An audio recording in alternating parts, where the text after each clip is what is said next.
When a star student became addicted to substances and stabbed her boyfriend, many wondered what kind of discipline she would face. But people were outraged when they later saw that the judge took a strange liking to her.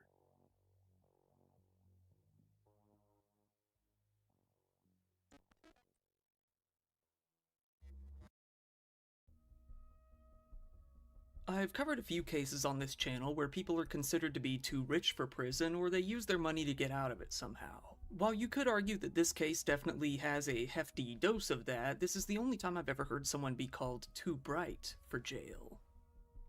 The subject of today's story is a woman named Lavinia Woodward, a woman in the UK who came from a pretty nice upbringing. She grew up living with her mom in a £1 million villa in the Italian village of Sirtori, where she attended the nearby British School of Milan, where the courses can cost as much as £16,000 a year. Eventually, upon graduating in 2011, it came time to go off to get some higher education somewhere else. Lavinia wanted to get into medicine, specifically with a goal to cure heart disease. Given how smart she was, nobody doubted that she would have some sort of success in the field. She got into Oxford in the UK, where she went into studying medicine. In her pre-clinical test that all of the Oxford medical students take in their third year, she scored at the top of the entire class. It wasn't too long before she had her name appearing in articles published in various medical journals, such as the Annals of Thoracic Surgery, Hypertension, and the Journal of Physiology. All the while, Lavinia posted pictures on Facebook showing her wealthy, seemingly pretty happy life. She had pictures in designer outfits, hopping onto private jets, chilling out on yachts, and more. In one post, she wrote, "The best things in life are free. The second best things are very, very expensive." It seemed to the people around her that Lavinia didn't really do anything beyond sit in her room and study, though. While she had friends that she would talk to in class, people didn't really see her hanging out with anyone outside of school. She was called an introvert, with those around her saying that she mainly shut herself off into her room and studied. After living this lifestyle at the university for so long, it's clear that something eventually made her snap. Lavinia began drinking to an excess and got herself hooked on some hard drugs like cocaine and MDMA. Her friends on social media noticed that she was acting very strange, with one saying, "After she went to Oxford, she turned weird. She became all dark and gothic, and it was obvious she was into drugs. She posted naked pictures of herself on Facebook, which was completely out of character for the girl I went to school with." Lavinia, really tossing out the good girl image, started posting pictures in tight-fitting, shiny, black, alternative-looking outfits, looking seductively into the camera. Her friends and family were really in for a shock when she started posting photos of herself onto her Facebook wall completely nude. She had gone to an event at the school's LGBTQ society where a bunch of students got naked and posed together for one reason or another. In the photo, Lavinia was seen sitting on a male student's lap with what looked like red handprints on her thighs and butt. Rumors began to spread that Lavinia was hooked on cocaine and in and out of rehab as she told people at school things about herself that many took as shocking. She told a friend at school that she was, quote, into some very kinky stuff, saying that she was into BDSM and had become quite a regular on the local kink scene. She bought herself a collection of expensive underwear, and it became somewhat of a fetish for her to wear long fur coats with nothing but this underwear underneath. She went on to attend the Piers Gaveston Society Bash, a huge gathering where hundreds of the more wild Oxford students go to party. She bragged to friends about spending the whole night in what they called the orgy tent, which doesn't really need much explanation. By now, Lavinia had become a regular at most party scenes that you could imagine, everything from simple dress-up parties to romps at nightclubs and gay bars. Now, 24 years old, Lavinia went off to get herself a local boyfriend, a fellow student from Oxford. She wasn't fully honest with this boy, jumping through all sorts of hoops to hide her pesky cocaine and MDMA habits from him. She really crossed the line when she started to blame all of her symptoms on illness, even going as far as faking cancer to this boyfriend. A mutual friend of the two later spoke out and said, Lavinia told him she had cancer and was going to die, and that just turned out to be a cover for the drugs. She's a really smart medical student. She said it explained the volatile behavior and was making her lose weight. He took huge amounts of time off uni to be with her. Lavinia didn't only suffer from some health problems due to her drug habit, but she was also getting more and more violent over time as well, with that same friend saying, lots of people are really that scared of her. Eventually, seeing that things didn't really add up, this boyfriend confronted a doctor and asked about the cancer. He was devastated to hear that she didn't even have cancer in the first place. Lavinia told him that she actually came up with a whole charade to hide mental health problems that she was ashamed of. And somehow, this guy still decided to stay with her. However, this didn't last for too long. Eventually, she jumped on this guy and strangled him into unconsciousness as he was afraid to fight back, not wanting to look like the aggressor. After this, and seeing how out of control her drug binges really were, this boyfriend decided to leave. That gave Lavinia the opportunity to seek out her next victim. Lavinia decided to hop onto Tinder and give it a try. Being the looker she was and having the status she did, it didn't take too long for her to rack up a whole slew of matches. One of these matches was a guy named Thomas Fairclough, a man taking classes at Cambridge who was around her age.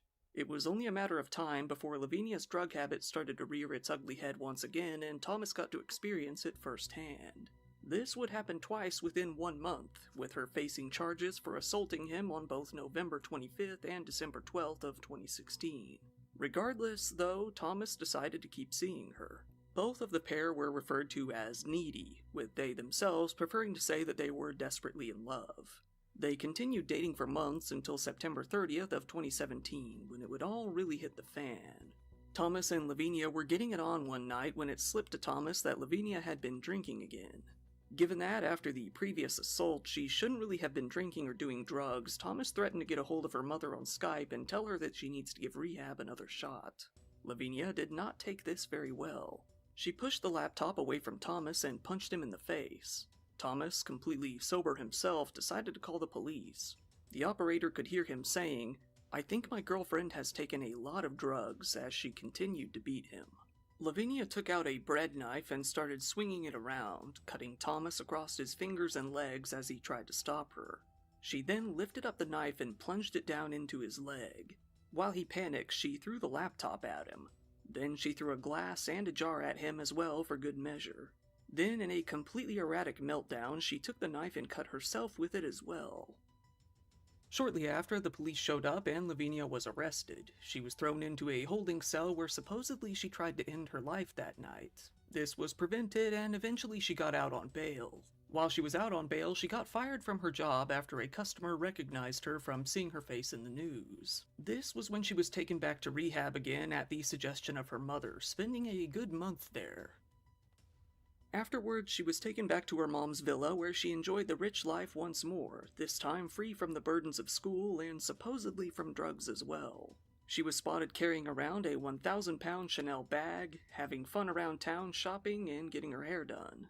Meanwhile, the higher-ups at Christ Church, Oxford were so worried about what kind of impact that the arrest of their star student might have on the rest of the college that they started frantically emailing students not to worry.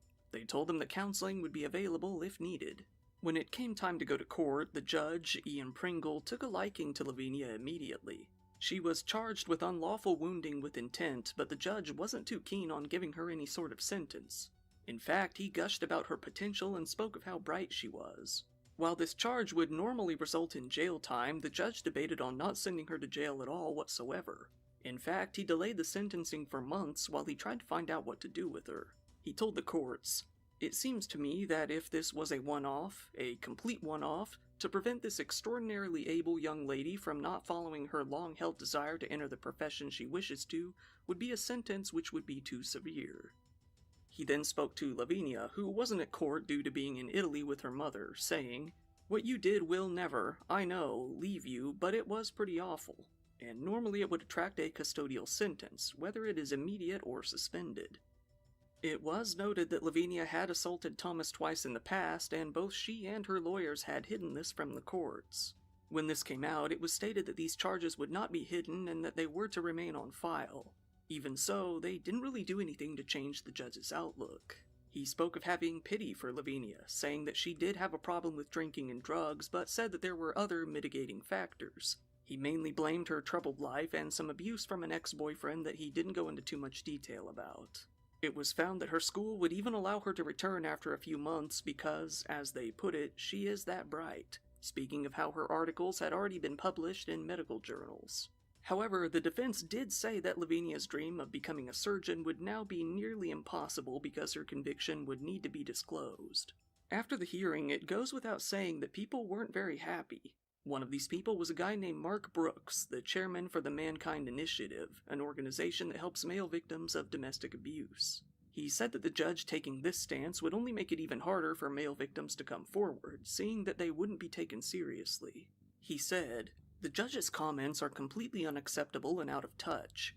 This is a clear case of severe domestic abuse against a man, and the focus and sympathy should be with him.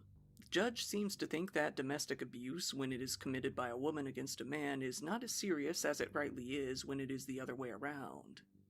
This is wrong. It only serves to reinforce society's continuing empathy gap between male and female victims, and the message that the judge sends is that this is right. It also makes it harder for men to come forward and get help because many fear not being taken seriously when they do, just because they are a man. This does nothing to change that view." Before Lavinia's sentencing, she was given a restraining order, ordered to stay off of drugs, and forbidden from reoffending, risking a much harsher sentence if she did. For the time being, all she really had to do was wait. To hear the final verdict, Lavinia would have to come back out to England to attend court in person. She showed up looking fashionable in a black coat with her hair done up nicely, being photographed and caught on video as she showed up to court. Thomas Fairclough didn't attend the hearing, hoping to distance himself from the whole ordeal. Eventually, it came time for the sentencing, and the judge had not changed his stance one bit. He was still determined to let Lavinia walk free with as little ramifications as possible. He said that she was old enough and intelligent enough to realize that her drug habit, which he called overindulgence, would influence her behavior. But he pointed out that she had no prior jail time under her belt. This time, with Lavinia being in court in person, he told her, "I find that you were genuinely remorseful following this event, and although it is against your bail conditions, you contacted your partner to fully confess your guilt and deep sorrow at what had happened. While you are a highly intelligent individual, you had an immaturity about you which is not commensurate for someone of your age." He blamed her drinking and drugs on a very damaging previous relationship, seemingly taking the blame off of her entirely.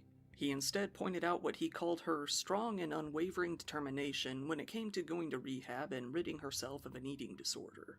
Lavinia's defense agreed, saying that she indeed worked hard on rehab while out on bail, but noted that she had given up on returning to Oxford, at least for the time being, citing the bad publicity. He said that she would consider getting a PhD abroad or searching for another university locally. He lamented that it was unfair that she couldn't even go clubbing anymore because she was too recognizable. He said, "She has effectively been in custody for 4 weeks. She has been drug tested every week," speaking of the rehab.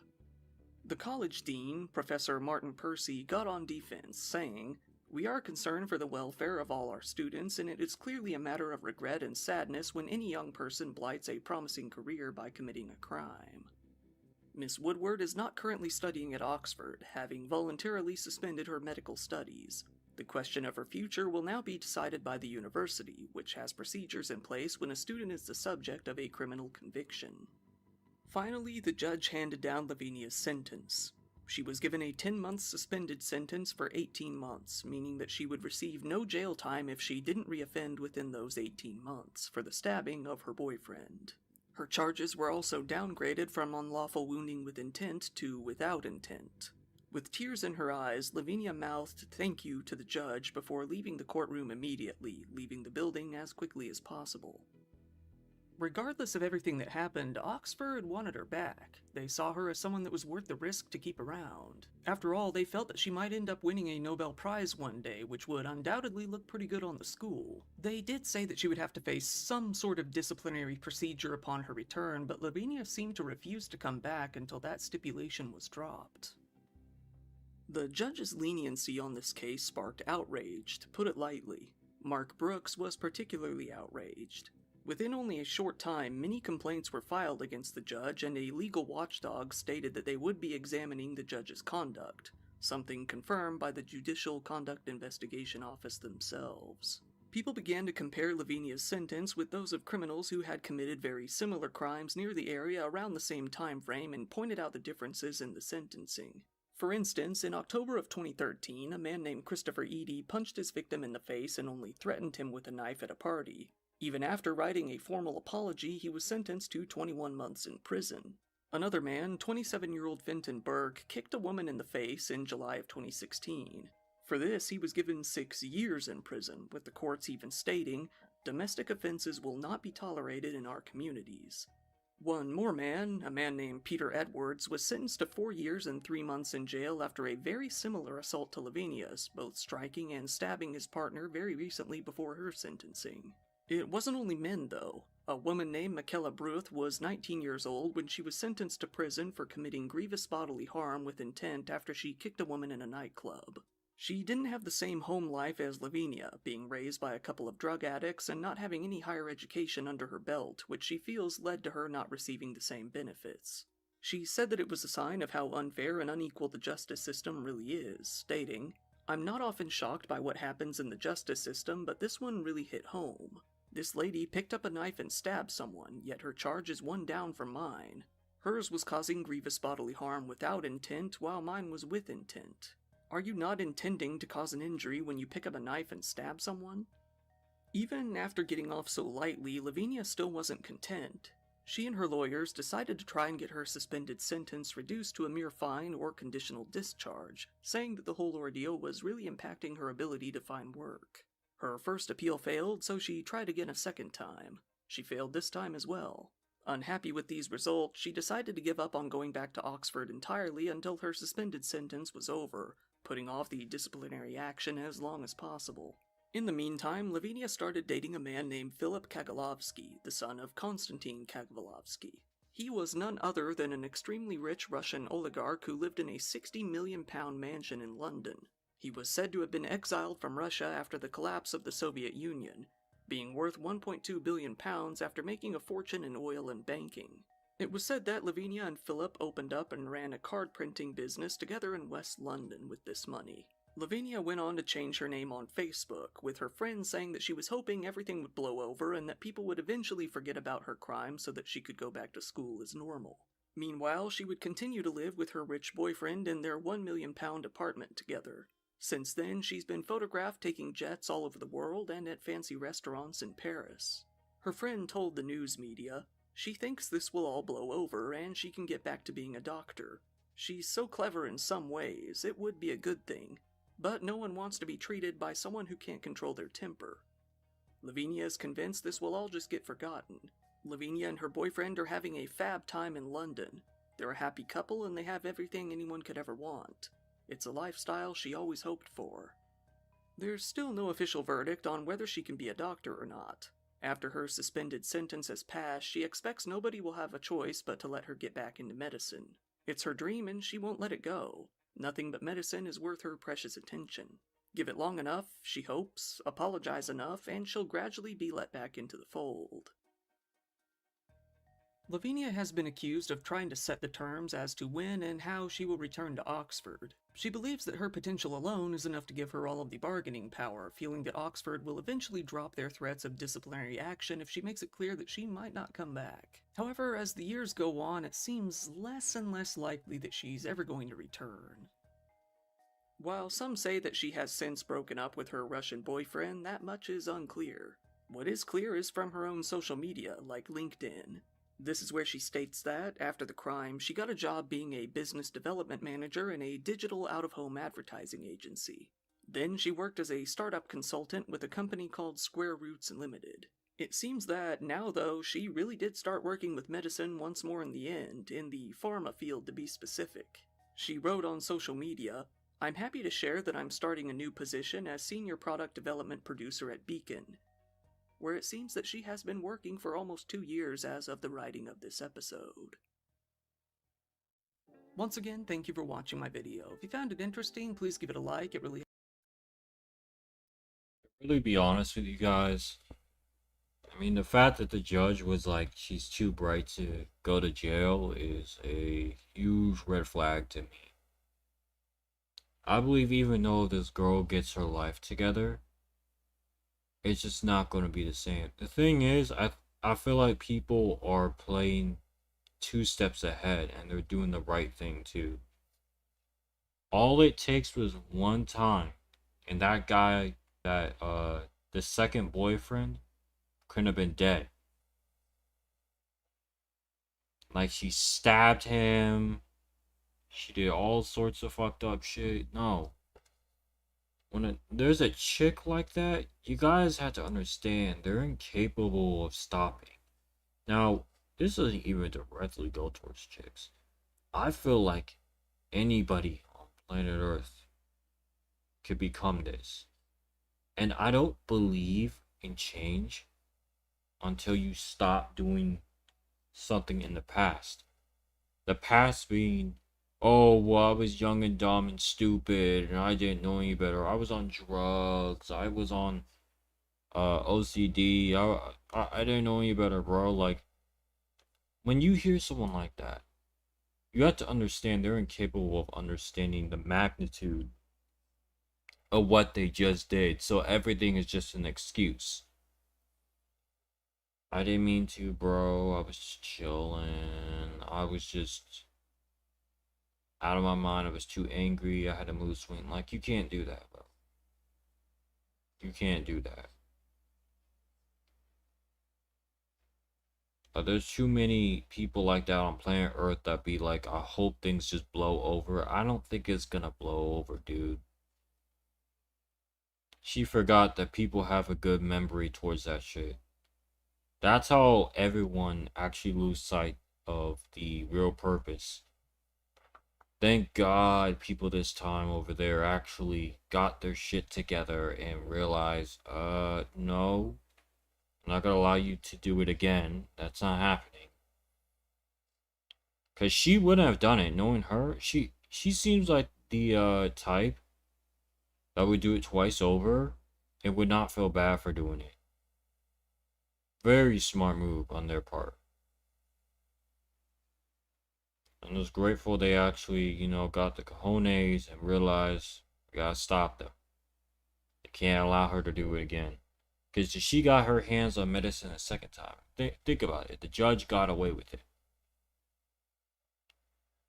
Someone else definitely is going to get the Russian roulette tonight. Or that following night.